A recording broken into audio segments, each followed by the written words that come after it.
Guys, welcome back to new video. আজকের এই ভিডিওটা একটু কন্ট্রোভার্সিয়াল হতে চলেছে। এটা পুরোপুরি আমার নিজস্ব মতামত আর একটা পার্সোনাল অপিনিয়নের উপরেই ভিডিও যে আমি এমবিএ কেন চুজ করেছি। তো সেটার উপরেই ভিডিও। অনেকে আমাকে বলছিল যে আমি হসপিটাল ম্যানেজমেন্টের ব্যাকগ্রাউন্ডে, তো হসপিটাল ম্যানেজমেন্ট ছেড়ে কেন এমবিএ করছি, কেন এমএইচে করছি না, এরকম অনেক কোয়েশ্চেন তোমরা আমাকে কমেন্টে করছিলে আর নিজেরা অনেক অ্যাসাম্পশনও বানিয়েছিল, যেগুলো একদমই ভুল। সো আমি একটা আলাদা করে এই ভিডিওটা বানাচ্ছি, সেখানে আমি তোমাদেরকে একটা ডিটেলসে আমার যে মতামত আমি সেটাই বলছি। এটা কোনো ইনফরমেশন বা সেরকম কিছু ভিডিও নয়, এখানে জাস্ট কেন আমি এমবিএ চুজ করেছি, কী রিজন, সেটা নিয়ে। তো চলো ভিডিওটা স্টার্ট করা যাক।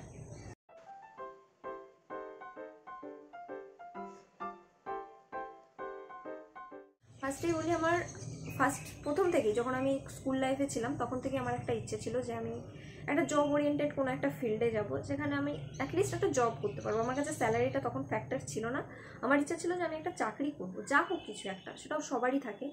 সো তারপর আমি হসপিটাল ম্যানেজমেন্ট চুজ করি, যে ক্লাস 12-এর পর হসপিটাল ম্যানেজমেন্ট করবো, তারপরে জব করবো। ততদিন আমার এটাই লাইক ভিশন ছিল যে জাস্ট হসপিটাল ম্যানেজমেন্ট করবো, গ্র্যাজুয়েশন কমপ্লিট হবে, জবে ঢুকে যাবো। বাট যখন আমি হসপিটাল ম্যানেজমেন্টে আসি আমি অনেক কিছু জানতে পারি, আমার তাতে কোনো খারাপ লাগেনি হসপিটাল ম্যানেজমেন্টে। সো থাকতে থাকতে আমার এটা ডিসিশনও হয় যে আমি যা দেখেছি, কারণ হসপিটাল ম্যানেজমেন্টে ব্যাচেলার ছাড়া অনেক এমএইচেও আছে, আরও অনেক কিছু। সো আমি চাইলেই এমএইচে করতে পারতাম, বাট আমার অলরেডি একটা হসপিটাল ম্যানেজমেন্টের ডিগ্রি আছে। আমি যদি কোনো জেনারেল ব্যাকগ্রাউন্ড থেকে আসতাম, হয়তো গ্র্যাজুয়েশন কমপ্লিট করেছি, বাংলা, ইংলিশ, ইতিহাস, ভূগোল, যে কোনোতে, মানে জেনারেল ব্যাকগ্রাউন্ড থেকে আমি যদি আসতাম, তাহলে আমি এমএইচে অপটিং করতাম, মানে এমএইচের দিকেই যেতাম। কিন্তু আমার যেহেতু হসপিটাল ম্যানেজমেন্টে অলরেডি একটা ডিগ্রি আছে, তাহলে আমি আবার কেন হসপিটাল ম্যানেজমেন্টেই যাব? আমার কাছে যদি অপশন থাকে, আমি দুটো ব্যাকগ্রাউন্ড পারসিউ করতে চাই, তাহলে আমার হসপিটাল ম্যানেজমেন্টেরও একটা ডিগ্রি আছে, আমার কাছে একটা এমবিএরও ডিগ্রি আছে। সো এটার দুটো কম্বিনেশনটা ভ্যালুটা আরও বেশি। সো এটাই আমার এম ছিল যে শুধু হসপিটাল ম্যানেজমেন্ট, কারণ আমি তার সাথে আরেকটা যোগ করি। তোমরা যদি দেখো, মানে এমএইচে আর যে বিএইচএম আছে, সেই দুটোর সাবজেক্ট কিন্তু একই। ব্যাচেলার ইন হসপিটাল ম্যানেজমেন্ট আর মাস্টার্স ইন হসপিটাল ম্যানেজমেন্টের সাবজেক্ট একই জিনিস পড়তে হয়। যেটা এখানে 4 বছরে পড়তে হয়, সেটা এখানে 2 বছরে পড়তে হয় এমএইচেতে। সেরকম কোনো ডিফারেন্স থাকে না এমএইচেতে। সো বিএইচএম ফার্স্ট আমার অলরেডি একটা হসপিটাল ম্যানেজমেন্টের ডিগ্রি আছে, তারপরে আবার মাস্টার্সের হসপিটাল ম্যানেজমেন্ট। সো দুটো সেম ডিগ্রি করার আমার কোনো ইচ্ছে ছিল না। যে আমার তো অলরেডি হসপিটাল ম্যানেজমেন্টে একটা ডিগ্রি আছে, আমি হসপিটাল ম্যানেজমেন্টটা জানি কী জিনিস, আমার সব কিছু পড়া আছে, সব ঠিক আছে। সো আমি আবার কেন হসপিটাল ম্যানেজমেন্টেই যাব? যারা জেনারেল ব্যাকগ্রাউন্ড থেকে হসপিটালে চাকরি করতে চাও তাদের জন্য এমএইচে ঠিক আছে, বাট যারা অলরেডি বিএইচএম করেছে তারাও যদি এমএইচে করতে চাও, সেটাও তাদের ডিসিশন। বাট আমার চয়েস ছিল যে আমি অলরেডি হসপিটাল ম্যানেজমেন্টে আমার একটা ডিগ্রি আছে, আমি তার সাথে এক্সট্রা আর একটা ডিগ্রি রাখতে চাই, যে ভবিষ্যতে আমি যদি হসপিটাল ম্যানেজমেন্ট ছেড়ে, হসপিটাল ব্যাকগ্রাউন্ড ছেড়ে অন্য জায়গায় চাকরি করতে চাই, কোনো একটা প্রাইভেট সেক্টর বা কিছু, তাহলে আমাকে যেন এটা শুনতে না তুমি হসপিটাল ব্যাকগ্রাউন্ডে তুমি কেন এদিকে। মানে আমার দুটো ব্যাকগ্রাউন্ডই থাকছে, হসপিটাল ম্যানেজমেন্ট, আমি হসপিটাল ম্যানেজমেন্টে এখনও আছি, থাকতে পারি। ভবিষ্যতে আমি যদি চাই যে হসপিটাল ছেড়ে আমি অন্য ইন্ডাস্ট্রি বা অন্য ব্যাকগ্রাউন্ডে যাবো, সেই পথটাও আমার খোলা থাকবে।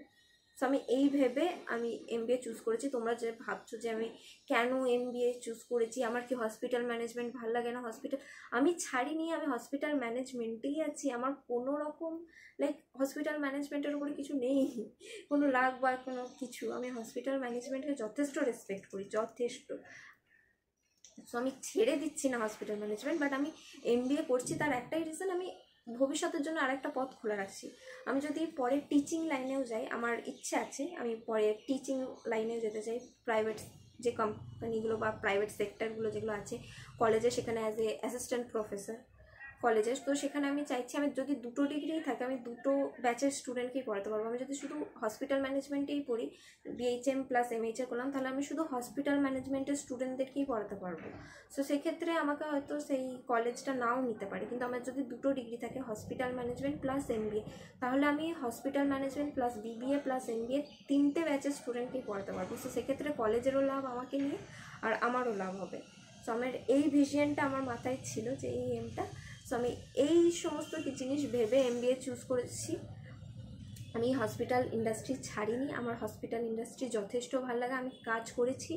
সো আমি হসপিটাল ম্যানেজমেন্টে আপাতত আছি, আপাতত এক্সপিরিয়েন্সের পর আমি ফ্যাকাল্টি লাইনে বা টিচিং লাইনে যেতে পারি, টিচার্স যেটা, সো সেটা ভবিষ্যতের উপর ডিপেন্ড করছে।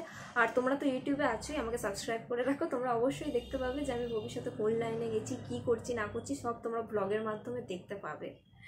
তো আজকের ভিডিওটা এইটুকুই। যদি তোমাদের ভালো লেগে থাকে অবশ্যই লাইক, শেয়ার এবং সাবস্ক্রাইব করে দিও। যদি কোনো প্রশ্ন থাকে অবশ্যই আমাকে কমেন্টে জানাতে পারো। আর আমার এই ভিডিওটার তোমাদের কি মতামত আমার এই ডিসিশনটার উপরে তোমরাও অবশ্যই জানিও কমেন্টে।